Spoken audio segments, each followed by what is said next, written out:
সকালবেলা প্রিয়া ভাবি একটা বাটি হাতে হন্তদন্ত হয়ে আমাদের বাসায় ছুটে আসলো। আমি তখন রান্নাঘরে রান্নাবান্নার কাজ করছিলাম। প্রিয়া ভাবি ডাইনিং টেবিলের সামনে এসে বাটি থেকে এক টুকরো ইলিশ মাছ আমার স্বামীর প্লেটে তুলে দিতে দিতে বলল, যাক ভাগ্য ভালো, আপনার খাওয়া শেষ হয়ে যায়নি।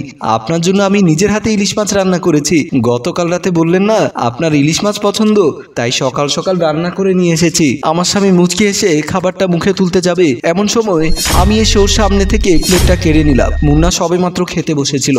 আমার এমন কাজ দেখে রেগে বলে উঠলো, কি হলো, প্লেট কেড়ে নিলে কেন?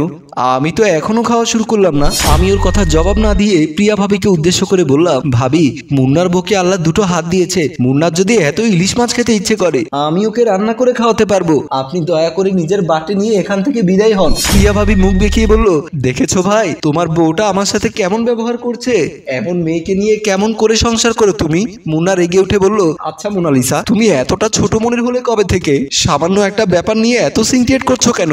আমি মুন্নার কথার উত্তর না দিয়ে রান্নাঘরের দিকে হাঁটা দিলাম। যেতে যেতে কানে এলো প্রিয়া ভাবির কাছে মুন্না ক্ষমা চাচ্ছে আমার এমন ব্যবহারের জন্য। ব্যাপারটা আমার একদমই ভালো লাগলো না। আমি থাকতে মুন্না কেন অন্য কারো কাছে নিজের ইচ্ছের কথা বলবে? তাছাড়া আপন কেউ হলে হয়তো মেনে নেওয়া যেত, একটা অন্য মহিলার সাথে ওর কিসের এত প্রেম? প্রিয়া ভাবির বর বাবু ভাই বিদেশে থাকে, কয়েক বছর পর পর দেশে আসে, 2-3 মাস থেকে আবারও চলে যায়। গত মাসে এসে মাত্র 15 দিন ছিল।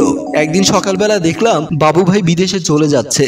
এমন সময় আমি আর মুন্না শপিং করার জন্য মার্কেটে যাচ্ছিলাম। ওদের দরজার সামনে যেতেই দেখলাম মুন্না বাবু ভাইকে দেখে বলল, ভাইজান ভাবিকে নিয়ে কোথাও বেড়াতে যাচ্ছেন নাকি? বাবু ভাই একটা হাসি দিয়ে বলল, না রে ভাই, আজ 7টায় ফ্লাইট, আমার ইমিডিয়েটলি বিদেশ চলে যেতে হচ্ছে। এসেছেন এখনো তো 1 মাস হলো না, আবার চলে যাচ্ছেন? আসলে হয়েছে কি, বিদেশে তো আমার ব্যবসা আছে, ওখানে ইন্ডিয়ান একটা ছেলেকে দায়িত্ব দিয়ে এসেছিলাম। গতকাল নাকি সে ছেলের মা মারা গেছে, তার ইমিডিয়েটলি দেশে যেতে হবে, তাই আমার ফিরতে হচ্ছে। ভাই আমি তো আজ চলে যাচ্ছি। আপনার আমার আত্মীয় স্বজন না হলেও দীর্ঘদিন পাশাপাশি ফ্ল্যাটে থাকতে থাকতে আপনাকে খুব আপন মনে হয়। আপনি তো জানেন আমার বাসায় আপনার ভাবি একা থাকে, দয়া করে আপনার একটু খেয়াল রাখবেন। বাবু ভাইয়ের মুখে এমন কথাটি শুনে আমার মাথা চরম পর্যায়ে খারাপ হয়ে গেল। উনার যুবতী একটা বউকে দেখার দায়িত্ব দিয়ে যাচ্ছে আমার স্বামীর হাতে। আবার ওইদিকে লক্ষ্য করলাম স্বামী বিদেশ যাচ্ছে, কিন্তু ওই মহিলার মুখে কোনো টেনশনের ছাপ নেই। দেখলেই মনে হচ্ছে স্বামী তাড়াতাড়ি বিদেশ চলে গেলেই যেন উনি বাঁচে। আমার স্বামীও খুব আনন্দের চিত্তে গুরুদায়িত্বের মতো বাবু ভাইকে বলতে লাগলো, ও নিয়ে আপনি টেনশন করবেন না, ভাবি সুবিধা অসুবিধায় আমি তো আছি। কথাটি শুনে আমার মেজাজ আরো খারাপ হয়ে গেল। ইচ্ছে করে উনারা না দেখে মতো মুন্নার পিঠে একটা চিমটি কাটলাম। মুন্না আমার অবস্থা বুঝতে পেরে আমার দিকে ফিরে বলল, চলো চলো মার্কেটে, আমাদের দেরি হয়ে যাবে। বলে আমি আর মুন্না বাবু ভাইয়ের আগে সিঁড়ি বেয়ে নেমে গেলাম। প্রিয়া ভাবি শ্বশুর শাশুড়ি আছে, কিন্তু তাদের সাথে তেমন ভালো সম্পর্ক না। কালে ভদ্রে কখনো তাদের এই বাড়িতে আসতে দেখা যায় না। এই মহিলাকে এমনি আমি তেমন একটা সহ্য করতে পারি না। মুন্নাকে দেখলেই মুচকি মুচকি হাসে। মুন্না ছাদে গেলে তখনই তার ছাদে যাওয়া লাগে। সেদিন ছিল শুক্রবার, মুন্নার অফিস বন্ধ ছিল, তাই আমি বিছানার চাদর, বালিশের কাবার সহ আমার এবং মুন্নার কিছু কাপড় ধুয়ে দিয়েছিলাম। তাই 2 বালতি করে কাপড় নিয়ে আমি আর মুন্নার সাথে যাচ্ছিলাম। উনি উপরে কার বাসায় জানি গিয়েছিল। আমি আর মুন্নাকে ছাদের দিকে যেতে দেখে উনি বলল, আরে মুন্না ভাই আপনারা কি ছাদে যাচ্ছেন? জি ভাবি, মোনালিসা অনেকগুলো কাপড় ধুয়ে দিয়েছে, সে একা অতগুলো কাপড় শুকাতে দিতে পারবে না, তাই আমি ওকে একটু সাহায্য করার জন্য ছাদে যাচ্ছি। আমার মেজাজটা গরম হয়ে গেল। আমরা ছাদে যাই না হয় চাঁদে যাই, আপনারা তো খবর রাখতে হবে কেন? আমার কথা শুনে প্রিয়া ভাবি মুখ ভেঙচি কেটে বলল, প্রতিবেশী হিসেবে একটু খোঁজ খবর রাখছি, তাতে সমস্যা কি?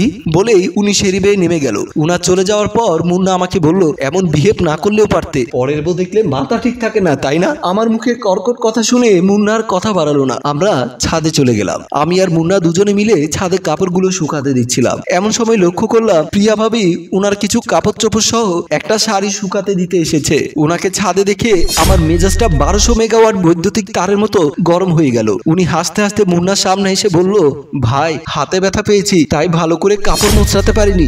শাড়িটা এক পাশ দিয়ে আপনি একটু ধরেন, অন্য পাশ দিয়ে আমি ধরি, একটু মুছড়িয়ে নেই। আমি একটু দূরে দাঁড়িয়ে উনার কন্ড কারখানা দেখছিলাম। উনার কথা মতো আমার স্বামী মুন্না উনার শাড়িটা এক প্রান্তে ধরলো, আর অন্য প্রান্ত উনি ধরে শাড়িটা মুছড়াতে লাগলো। আর চোখে আমার দিকে তাকিয়ে মিটি মিটি হাসছে।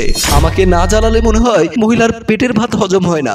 আমি আর কাল বিলম্ব না করে দৌড়ে এসে মুন্নার হাত থেকে শাড়িটার অপর প্রান্তটি ধরে দাঁতে দাঁত চেপে মোচড়াতে লাগলাম। আমার এমন মোচড়ানি দেখে উনি অবাক হয়ে গেল। মুন্না কোনো কথা না বলে কিংকর্তব্য বিমূঢ়ের মতো দাঁড়িয়ে দেখতে লাগলো।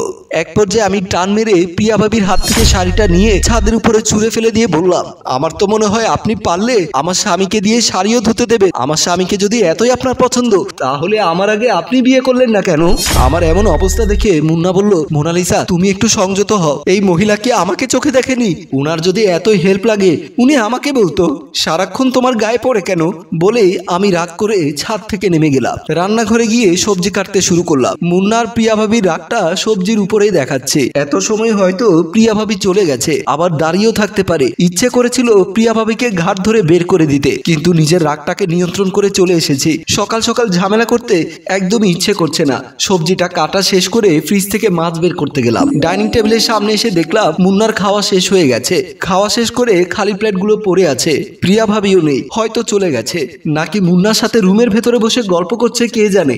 ঘরের ভেতর উকি দিয়ে দেখলাম মুন্না অফিসে যাওয়ার জন্য রেডি হচ্ছে। একটা স্বস্তির নিঃশ্বাস ফেলে নিজের কাজে মন দিলাম। মুন্না অফিসে যাওয়ার আগে রান্না শেষ করতে হবে, নয়তো টিফিন রেডি করতে পারবো না। মুন্না বাইরের খাবার খুব একটা পছন্দ করে না। তড়িঘড়ি করে রান্না শেষ করে দুপুরের খাবার একটা বক্সে গুছিয়ে দিয়ে ড্রয়িং রুমে এসে টি টেবিলের উপরে বক্সটা রেখে বললাম, এই যে তোমার টিফিন বক্স, দেখো ভুলে যেও না যেন। মুন্না তখন টি টেবিলের উপরে কিছু অফিসের ফাইল গোছাতে গোছাতে বলল, এত কষ্ট করার কি দরকার ছিল, আমি বাইরে থেকেই খেয়ে নিতাম না হয়। মুন্নার কথায় আমি বেশ অবাক হলাম। যে ছেলে বাইরের কোনো খাবার খেতে চায় না, সে নাকি বাইরে দুপুরের খাবার খেয়ে নেবে। হঠাৎই মুন্নাকে অচেনা মনে হলো। কারণটা হয়তো নিতান্তই ছোট, তবে আমার খুব একটা ভালো লাগলো না। আমি অবাক দৃষ্টিতে তাকিয়ে আছি দেখে মুন্না হাসার চেষ্টা করলো। তারপর বলল, আরে মজা করছিলাম, তুমি তো জানোই আমি বাইরের খাবার তেমন একটা খেতে পারি না। তোমার তো সব দিকে নজর থাকে জানতাম। এক কথায় উত্তর দিয়ে সেখান থেকে রুমে চলে এলাম। এলোমেলো বিছানাটা গোছাতে গোছাতে চিন্তা করতে লাগলাম, মুন্না কাজটা ভালো করেনি। অন্যের সামনে আমাকে ছোট মনের বলেছে। আমি চাইলেই ঝগড়া করতে পারতাম, রাগ দেখাতে পারতাম। দিন শেষে হয়তো আমারই লোকসান হতো। লাভ ক্ষতির ব্যাপারটা আমি খুব একটা বুঝি না, তবে নিজের স্বামীর ভাগ অন্য কাউকে দেওয়ার মতো মন মানসিকতা আমার নেই। সকালবেলা উঠে কষ্ট করে রান্না করব আমি, আর অন্য একজন এসে তার পাতে খাবার তুলে দেবে, এটা হয়তো কোনো মেয়েই মানতে পারবে না। মুন্নার দুপুরের খাবারটা গুছিয়ে দিলাম শুধুমাত্র দায়িত্ববোধ থেকে। সংসার জীবনে প্রেম, ভালোবাসা, চাহিদা, আবদার, আহ্লাদ, বিশ্বাস, অবিশ্বাস, চাওয়া পাওয়া এসবের বাইরেও দায়িত্ব মিশে থাকে। দরজার সামনে এসে মুন্না ডাক দিয়ে বলল, মোনালিসা আমি বের হচ্ছি, তুমি দরজাটা আটকে দাও আর ঠিক মতো খেয়ে নিও, নিজের খেয়াল রেখো। আমার উত্তরে অপেক্ষা না করে মুন্না বেরিয়ে গেল। আমি দরজাটা আটকে গিয়ে একটু ফাঁক করে দেখলাম প্রিয়া ভাবিদের দরজার সামনে প্রিয়া ভাবি দাঁড়িয়ে আছে, আর মুন্না একটা হাসি দিয়ে সিঁড়ি দিয়ে নেমে গেল।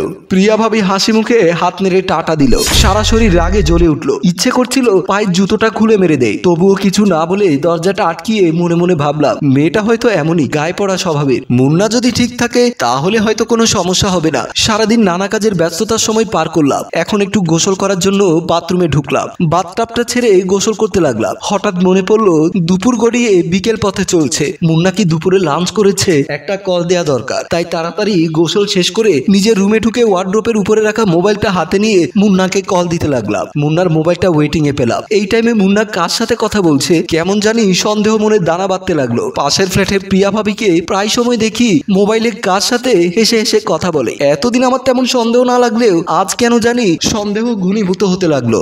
এভাবে কয়েকবার কল দিলাম, প্রতিবারই বলছে মোবাইল ওয়েটিং। তাই মোবাইলটা ওয়ার্ড্রোপের উপরে রেখে মাথার ভেজা চুল গামছা দিয়ে মুছতে মুছতে দরজা খুলে বাহিরে আসলাম। দেখলাম প্রিয়া ভাবি কার সাথে মোবাইলে কথা বলতে বলতে সিঁড়ি দিয়ে উপরের দিকে উঠছে। আমাকে দেখে ওনার কথা বলার ভঙ্গিমাটা পাল্টে গেল। আরো জোরে জোরে কথা বলতে বলতে উনি উপরের দিকে চলে গেলেন। আমি তাড়াতাড়ি আবার রুমে চলে গেলাম। রুমে এসে মুন্নাকে আবারও কল দিলাম। এবার ওয়েটিং এ নেই, রিং পড়ছে। আমার কলটা রিসিভ করে মুন্না বলল, কিছু বলবে? এতক্ষণ কার সাথে কথা বলছো? কার সাথে কথা বলছি মানে? আগে তো তোমার মোবাইলটা এত বেশি ওয়েটিং এ থাকতো না, ইদানিং এত বেশি ওয়েটিং এ থাকে কেন? দেখো মোনালিসা, আমি অফিসে কাজ করছি। অফিস টাইমে কত কেউ কল দেয়, সব কৈফিয়ত কি তোমাকে দিতে হবে? অবশ্যই দিতে হবে। তুমি কি করো না করো সেটা জানার অধিকার কি আমার নেই? ডেফিনেটলি আছে, তবে অফিস চলাকালীন তোমার এমন ইন্টারফেয়ার আমি আশা করি না। বলেই মুন্না আমার মোবাইলের লাইনটা কেটে দিয়ে অফিসের কাজ করতে লাগলো। দুপুরে খাওয়া দাওয়া করে একটু ঘুমিয়েছিলাম। কখন যে দু চোখের পাতা এক হয়ে গেছে বুঝতে পারিনি। আসরে আজান কানে আসতেই ঘুম ছেড়ে উঠে পড়লাম। হঠাৎ মনে পড়লো ছাদে কাপড় শুকাতে দিয়েছিলাম, ওগুলো আনতে হবে। কাপড়গুলো হয়তো এত সময় শুকিয়ে গেছে। তারপর ছাদে চলে গেলাম। দ্রুত পায়ে ছাদের দিকে হাঁটা ধরলাম, কিন্তু ছাদে গিয়ে যা দেখলাম তা দেখার জন্য আমি একদমই প্রস্তুত ছিলাম না। প্রিয়া ভাবি আর মুন্না পাশাপাশি বসে আছে। মুন্নার পরনে তখনও অফিসের পোশাক। দুজনের মধ্যে ফাঁকা জায়গা নেই বললেই চলে। আমাকে দেখে ওরা দুজনে ভূত দেখার মতো চমকে উঠলো। মুন্না প্রিয়া ভাবি থেকে কিছুটা দূরে দূরে সরে বসলো। আমি তার কিছু বলার শক্তি পেলাম না। কেউ হয়তো আমার বুকের উপরে পাথর চাপা দিয়ে দিয়েছে, হয়তো এখনই মাথা ঘুরে পড়ে যাব। শেষ পর্যন্ত কি মুন্না পরকীয়া জড়িয়ে পড়লো? প্রিয়া ভাবির সাথে কি সত্যি ওর সম্পর্ক আছে, নাকি আমি ভুল ভাবছি? হ্যালো ভিউয়ার্স, মোনালিসা যা ভাবছে তা কি সত্যি? জানতে হলে আপনাদের অপেক্ষা করতে হবে আরো একটা দিন এবং কমেন্ট করে লিখতে হবে দ্বিতীয় পর্ব চাই। আপনাদের আগ্রহের উপরে ভিত্তি করে আমরা দ্বিতীয় পর্ব নিয়ে আগামী পরশুদিন এই পেজে হাজির হব। গল্পটি ভালো লাগলে শেয়ার করে দেওয়ার জন্য অনুরোধ রইল। ধন্যবাদ।